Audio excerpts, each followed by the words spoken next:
जिंदगी के तलाशे में हम मौत के कितने पास आ गए। जब ये सोचा तो घबरा गए, आ गए हम कहाँ आ गए। Good morning students. देखिए आज फिर मैं 12th का हिंदी का दूसरा वीडियो लेकर आ गया हूँ। इसमें आप लोग को जो महत्वपूर्ण क्वेश्चन है 2023 में पूछने वाले, उस क्वेश्चन को, लॉन्ग क्वेश्चन है, लघु उत्तरीय प्रश्न है, उस क्वेश्चन को हम समझाने का प्रयास करेंगे। और ये वीडियो देखने के बाद शायद आपको इस क्वेश्चन में कोई प्रॉब्लम हो, क्योंकि देखिए कोई भी क्वेश्चन होती है ना, उसको थोड़ा स्लो मोशन से समझो तो ज़्यादा समझ में आता है। आ रहे हैं क्वेश्चन में। सबसे पहला क्वेश्चन है कि कवि ने अपनी एक आंख की तुलना किससे की है। तो आपको ये पता होगा कि कवि ने एक आंख की तुलना दर्पण से की है। इसका क्वेश्चन एक तरीका से और पूछता है कि कवि ने अपनी एक आंख की तुलना दर्पण से क्यों की है। अब दर्पण मतलब होता है ऐनक, शीशा। एक बात जानिएगा कि दुनिया में हर व्यक्ति किसी के सामने झूठ तो बोल सकता है, लेकिन जब वो शीशा के सामने जाता है तो उसका अपना आत्मा जरूर गवाही दिया रहता है कि हम ये गलत काम किए हैं। उसका आत्मा गवाही दे देता है। मतलब दर्पण का मतलब आंख से कहा है कि मैं पूर्ण रूप से एकदम स्वतंत्र हूं, स्वच्छ हूं, क्योंकि मेरी आंख जो है दर्पण के समान है, उसमें किसी भी प्रकार के कोई दोष नहीं होता है। जिस प्रकार दर्पण कभी झूठ नहीं बोलता है, दर्पण कभी झूठ नहीं बोलता है, तो इसलिए कवि ने कहा है कि कवि ने अपनी एक आंख की तुलना दर्पण से की है। अगला क्वेश्चन है, धनी सुपुरुष जस न कीर्ति जासु, फूल मरे पर मरे न बासु। व्याख्या करना है, इसका सब प्रसंग व्याख्या करना है और ये महत्वपूर्ण क्वेश्चन है, आपसे पूछ सकता है। तो ये किस पाठ से लिया गया है? करबक पाठ से लिया गया, जिसका लेखक है मलिक मोहम्मद जायसी, जिसका लेखक है मलिक मोहम्मद जायसी। तो इस लाइन के द्वारा जो वो बोल रहे हैं इसके बारे में थोड़ा आप समझने का प्रयास कीजिए। होता क्या है कि कोई व्यक्ति किरत, यहाँ पे कहा है जस कीर्ति जासु, कि जस मतलब हमारा ये जो शरीर है ना, ये नाश्वर शरीर है। आज हम हैं, कल नहीं है, परसों है, चौथा रोज नहीं है। मतलब हमारा ये शरीर का कोई मोल नहीं है, लेकिन हमारे मरने के बाद वही चीज रह सकता है जो हम अपने जीवन में अच्छाई के लिए किए हैं, नाम जो किए हैं, कमाए हैं, या अच्छा नाम कमाइए या बुरा नाम कमाइए, तो नाम सिर्फ अमर रह जाता है कि हाँ फलना व्यक्ति अच्छा था। उस व्यक्ति, उसका शरीर अमर नहीं है, शरीर अमर नहीं। अरे भाई तो नाश्वर शरीर है, लेकिन जो हमारे द्वारा कर्तव्य होता है इसी को लोग गुणगान करते हैं। जैसे महात्मा गांधी आज नहीं है, लेकिन सब आदमी महात्मा गांधी को जानते हैं। क्यों? उसके कार्य के द्वारा। और उसका एक और बात कहा है क्या कि धनी, आप कितना भी धन क्यों न हो जाइए, कितना भी धनिक, धनी सो पुरु, कोई भी धनी व्यक्ति जस कीर्ति जासु, अगर वो जस नहीं कमा रहा है, किसी कोई ऐसा कीर्ति नहीं कमा रहा है, तो उसको वो धन कोई काम का नहीं है। जिस प्रकार फूल मरे पर मरे ना बासु, फूल तो मर जाता है, फूल टूट के गिर जाता है, मर जाता है, लेकिन क्या वो अपना सुगंध छोड़ता है? उससे सुगंध आता रहता है। इसलिए हमें अपने जीवन में ऐसे कीर्ति कमाना चाहिए जिसको हमारे मरने के बाद भी लोग नाम ले सके। तो अब इस क्वेश्चन का आंसर आप कैसे दीजिएगा वो बताते हैं। प्रस्तुत पंक्ति हमारे पाठ्य पुस्तक काव्य खंड दूसरी भाग से ली गई है, जिनका लेखक मलिक मोहम्मद जायसी लेखक है। और वो इस वाक्य के द्वारा किसी भी व्यक्ति के अंदर यह बताने की प्रयास की जा रहा, माने कर रहे हैं कि आप कहते हैं कि हम बड़ा है, बड़ा नहीं है, कोई बड़ा नहीं है, शरीर बड़ा है ही नहीं, लेकिन आप जो कीर्ति कमाए, चाहे अच्छाई कमाइए या बुराई कमाइए, लोग आपको इसी को याद रखेगा और इसी से आपका नाम अमर होगा। आप अमर नहीं होइएगा। बस जिस प्रकार एक फूल टूट कर भी वो अपना सुगंध नहीं छोड़ता, उस प्रकार मनुष्य भी अपने कीर्ति के द्वारा ही याद किए जाते हैं। अगला क्वेश्चन लेते हैं, तुलसीदास सीता माता से कैसी सहायता मांगते हैं। देखिए, तुलसीदास किनका भक्त है? श्री राम का। तो माने कि अनन्य भक्त है, इतना भक्त कि पूछिए मत। तो तुलसीदास जी सीता माता से सहायता मांगने गए। आपको इसको थोड़ा कहानी कुछ और बताएंगे ना तो समझ जाइएगा। देखिएगा, कोई भी व्यक्ति जैसे मान लो कि कोई बच्चा है, वो अपना पापा से माने कि पैसा मांगने के लिए वो डर रहा है, तो वो पैसा किससे मांगेगा? मम्मी को कहेगा कि मम्मी पापा को कहिए ना पैसा दीजिए। तो मम्मी जानते मम्मी कैसे कहता है? रात से परेशान है। अरे तो क्या हुआ बताएगा तब ना। सांझ में खानो न खैले रहले। अरे कुछ बोलो तो, भाग्यवान कुछ बोलो तो, काहे परेशान है, खाना न खाया है, बहुत अखुंती पीड़ा में रहे छै। अरे अंत में 3-4 गो वाक्य ऐसा माँ बोल देती है उनको, पिता के वो बच्चे के बारे में, कि अंत में पिता कहता कि 10,000 रुपया के ओका जरूरत है, आ जाओ अलमारी में रखा हुआ है दे देना उसको।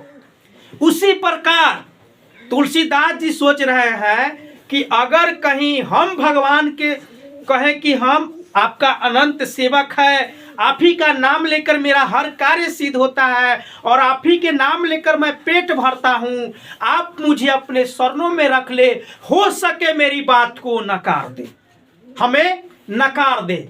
लेकिन सीता मैया तो राम का प्रिय है, सीता मैया के ओर से माने कि ये हमारा निवेदन, अगर सीता मैया करेंगे प्रभु राम के सामने तो कम चांस है उनका बात काट सकता है, लेकिन कम चांस है, लेकिन हो सके कि हमें प्रभु पूरा नकार दे। तो इसी प्रकार सीता माता अति तुलसीदास जी डायरेक्ट राम से न कहकर सीता माता से सहायता मांगते हैं अपने बारे में, कि हाँ उन्हें बोल दीजिए कि मैं ऐसा तुच्छ प्राणी हूं कि उन्हीं का नाम लेकर अपना पेट भरता हूं।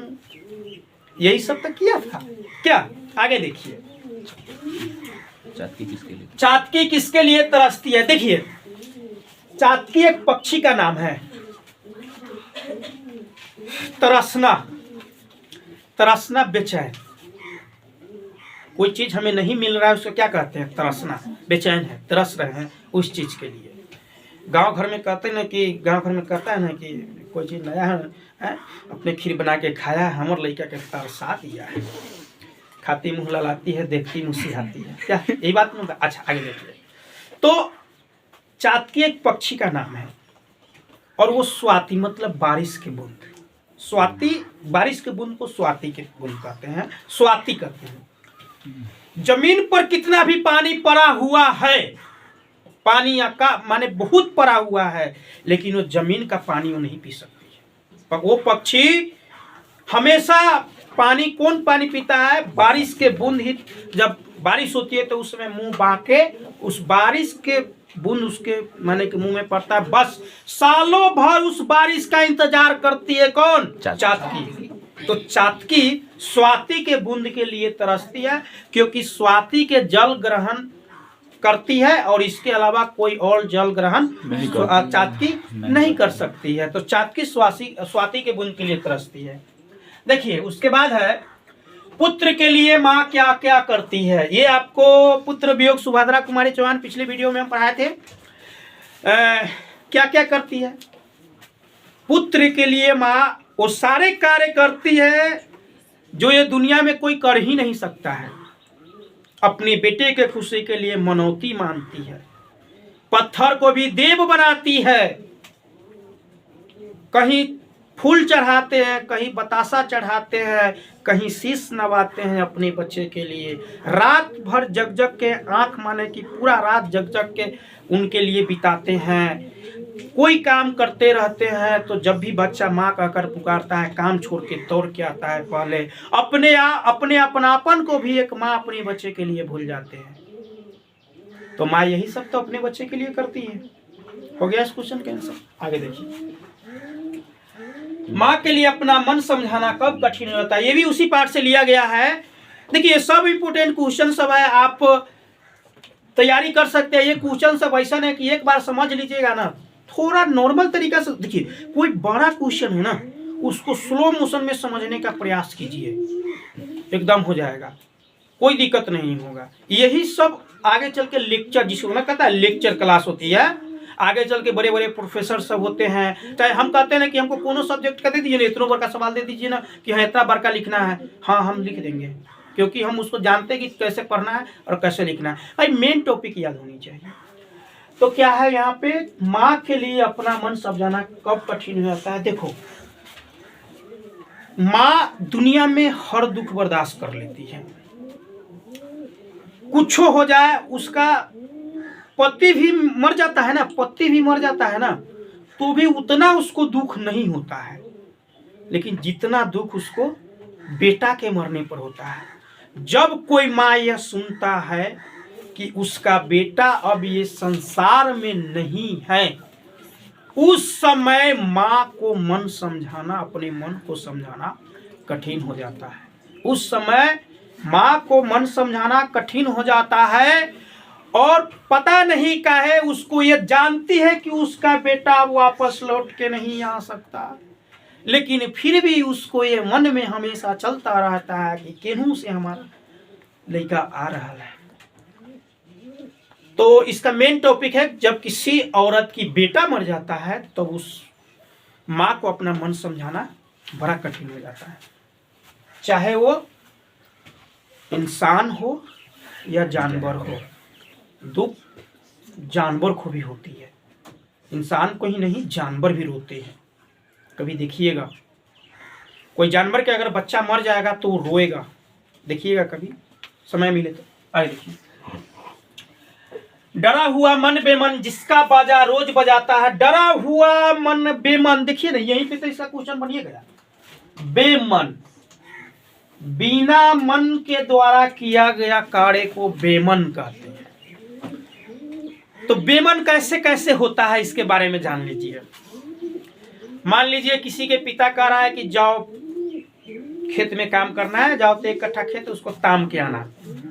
बच्चा का मन नहीं है जाने का, वो मन है कि जाके केनू घूमे, लेकिन पिता के डांट के वजह से, मार के वजह से बलजोरी कोदारी उठा के खेत तामने तो जाता है, लेकिन क्या उसको खेत तामने में मन लग रहा है? नहीं। वो बेमन कहलाता है। हमको आज सिनेमा देखने जाने का मन है, हमारे पिताजी कोई और काम में हमको फंसा दिए, डर बस हम तो कर रहे हैं, लेकिन क्या वो मेरे मन से है? ये ऐसे काम को टालू काम भी कहते हैं, वो बेमन हुआ। तो अब क्वेश्चन के माध्यम से बेमन के बारे में बताते हैं। क्या हुआ कि डरा हुआ मन, हाँ यहाँ डर, तो डर तो बताइए दिए है कि डांट प्रकार, लेकिन यहाँ जिसका बाजा रोज बजाता है, तो यहाँ कोई पिता का चर्चा नहीं हो रही है। हम पिता के द्वारा इसके माध्यम बताना प्रयास कर रहे थे, यहाँ पिता की चर्चा नहीं हो रही है, यहाँ जनता और नेता की चर्चा हो रही है। इस वाक्य के द्वारा जनता और नेता की चर्चा हो रही है। जनता नेता के डर से बिना मन नहीं है, बजा बजा रहा, जनगण मन अधिनायक जय है गा रहा है, भाग्य विधाता। भाग्य विधाता कौन हो गया है? अब नेता सब हो गया है। भाग्य विधाता, अरे भगवान तो वो है भाग्य विधाता, लेकिन उससे बड़ा तो नेता भाग्य विधाता हो गया है। अब मान के चलिए नेता जो नियम लागू कर देता है हमको करना पड़ता है कि नहीं? मन हो तो भी, न मन हो तो भी मन से अब जो कहेगा हमको करना है। तो वो भाग विधाता हर चरना आम आदमी का प्रतिनिधि होता है। तो नेताओं के जीत के लिए, उनके लिए डर के हो तब डर के उसका गुणगान करना, उनके लिए बाजा यहाँ बाजा ही नहीं कि ढोल बजा रहा है, नहीं, खुशियाँ मनाना भी, माने कि दिखौका खुशियाँ मनाना भी, उसके जय जयकार करना बाजा बजाता है। तो नेताओं से डरकर जनता उनकी प्रशंसा करते हैं, उनकी गुणगान करते हैं, उनकी प्रचार करते हैं। कब? बेमन से, मन नहीं है। तो वही ये कहानी का आंसर हो जाएगा, डरा हुआ मन बेमन जिसका बाजा रोज बजाता है। अगला क्वेश्चन है, हरचरना कौन है, उसकी क्या पहचान है। तो हरचरना आम, देखिए है ना, जन गण मन अधिनायक जया है भारत भाग्य विधाता, है ना। तो हरचरना जो है आम आदमी का प्रतिनिधि है, आम आदमी का प्रतिनिधि है। और भाग विधाता कौन है, नेता लोग। आम आदमी, पाठ पढ़िएगा तो अच्छा रहेगा। आम आदमी का प्रतिनिधि है, उसकी क्या पहचान है। और उसकी पहचान यह है कि हमेशा दबावों में जीने वाले व्यक्ति हरचरना होता है, हमेशा कष्ट सहने वाले व्यक्ति हरचरना होता है, दबाव झेल रहा है नेताओं का हरचरना होता है। किसी भी प्रकार से, मतलब वो हमेशा अभावों में जीता है, हरचरना अभावों में जीता है, जो कि उन्हीं के बहुमूल्य वोट लेकर आज भाग्य विधाता उस शिखर पर बैठा है। और हरचरना उन्हीं का गुणगान करते हैं। हरचरना आम आदमी का प्रतिनिधि है। और उसकी पहचान क्या है, तो उसकी यह पहचान है कि वह अभावों में जीता है। अब इस अभावों में आपको जो डालना है डाल सकते हैं। शिक्षा के अभाव हुआ, राशन के अभाव हुआ, बहुत से अभाव होती है, उसके बारे में आप ले सकते हैं। तो आज आपको ये लगभग तीसरा वीडियो था हिंदी का। फिर किसी दिन आप लोग को अवतरत जो होता है 5 नंबर, अवतरत मतलब सप्रसंग, जो मैट्रिक में आप लोग पढ़े होंगे, सप्रसंग व्याख्या करें, उसका एक दो क्वेश्चन है जो भी आई है। जैसे ये क्वेश्चन है कि अब जाओ घर और कह देना कि उसने जो मुझसे कहा था वो मैंने कर दिया, सप्रसंग व्याख्या करें। या जाना क्या है, मौत है, और निमोनिया से मरने वाले को मुराबा नहीं मिला करते, फौज वहाँ लड़ने गया है वहाँ से छोड़ के नहीं। ऐसे क्वेश्चन सब जो 6 गो भी, देखिए हम हमेशा 8 गो क्वेश्चन लेके आते हैं। तुम्हारे पूरा हिंदी में 8 गो ऐसा प्रश्न है जो आपको लगभग 5 नंबर फिक्स कर सकता है। तो वो अगली वीडियो में आपको करेंगे। अगर आप चैनल पर न्यू है तो चैनल के सब्सक्राइब कीजिए, बेल आइकन को प्रेस कीजिए, ताकि जब भी कोई वीडियो अपलोड करे आपको मिलता रहे। जय हिंद।